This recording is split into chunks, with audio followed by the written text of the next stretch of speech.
There will be blood. There will be blood. Hey, that's a great movie, by the way. I love the title. There will be blood.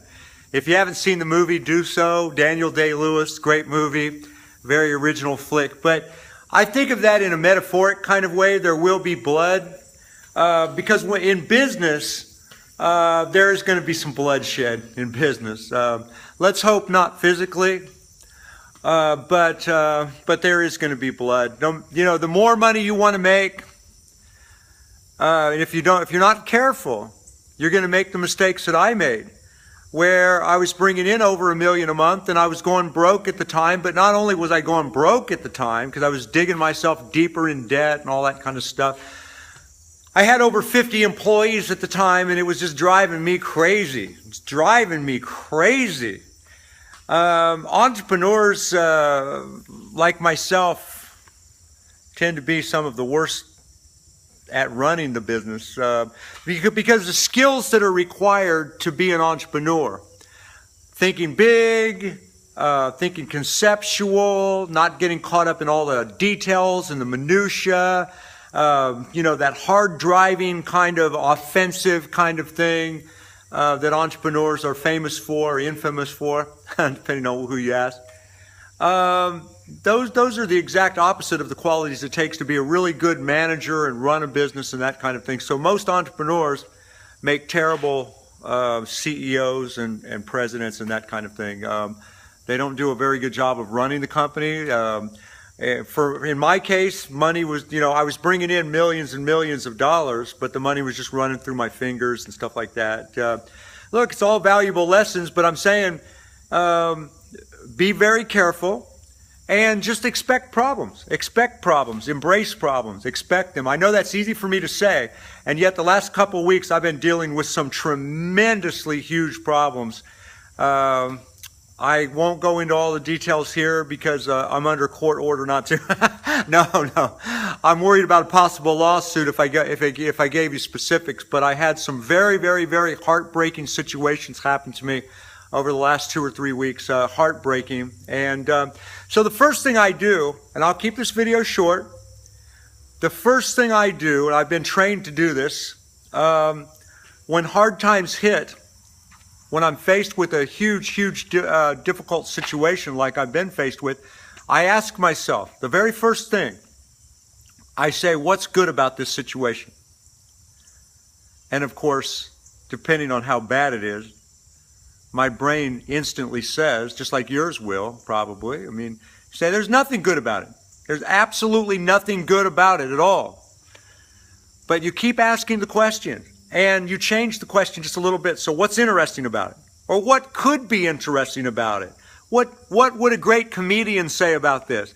What would you say about this if this was a good friend of yours? If instead of being you and your problem, and thank God I do have some good friends of mine that have been my confidants for a number of years. And so I was able to get some real perspective from a handful of them, and that helped me think things through a little bit. But it took me 2 weeks in this one situation. And I'm quite skilled at asking and answering these questions because I do that. Just whenever I'm going through problems, I always look for the good, or whatever's empowering, or whatever's interesting. I try to get myself out of that whole, in this case, I had somebody who stole a lot of money from me, somebody I trusted, and they stole a lot of money from me. I caught them. And, a lot of my anger came from the fact that it really kind of hurt my feelings. It really hurt me that this person would rip me off like they did, because I trusted them. And when you trust somebody, you give them your heart, or you give them a piece of your heart. So it took me 2 weeks to come up with a good, solid answer. 2 weeks. Because during that 2 weeks, I've been very, very, very angry. And, to the point where if murder was legal, if it was the Wild West days, because I'm a gun lover and I have a lot of guns. Thank God murder's not legal. Or this person wouldn't be alive right now, potentially. Maybe. I'm just saying I was very angry. It took 2 weeks for me to work through my anger. so I could get a very good, clear answer to the question. But I kept asking the question, what's good about this? What's good about this? What could be good about this? What could be? You know, in a perfect world, if everything turns out, how could this actually end up being a good thing for me? And I not only have found one answer, but I found several answers that are very good answers. But I would have never got those answers. And with those answers come a new direction now.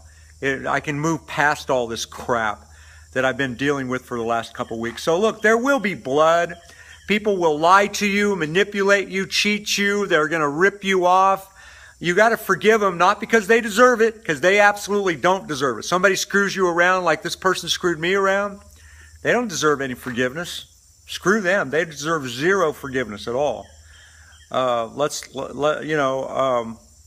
But you can't hold on to it. You got to move forward. When you find good people, hang on to them, love them, take good care of them. When you find people that you can trust, that you know will not lie to you, they become very, very valuable.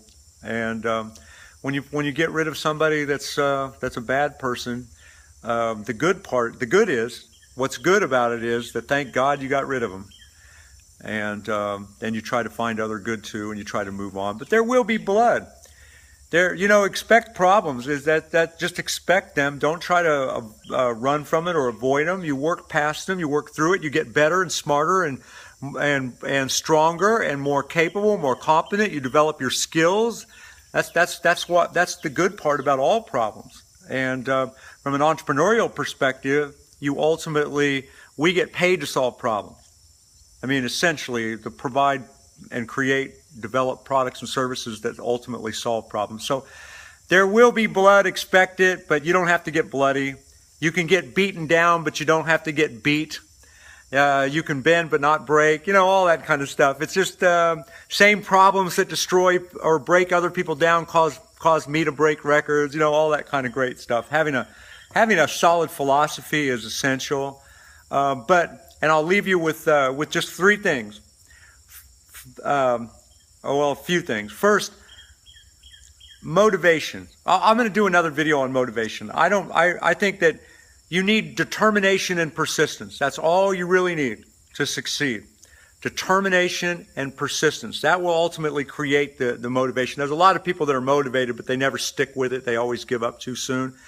And just determine that nothing's going to stop you. And then the third thing, if you like this video, I am recording these hoping that I'm going to find some people to become my joint venture partners. So I've got some great business opportunities that I'd like to tell you about. Go to heytj.com, HEYTJ.com, and just ask me what I'm doing business-wise, and I'll show you what I'm doing. And if it works for you, maybe we can make some money together. So I've rambled on long enough. Thank you for watching this video. Bye for now.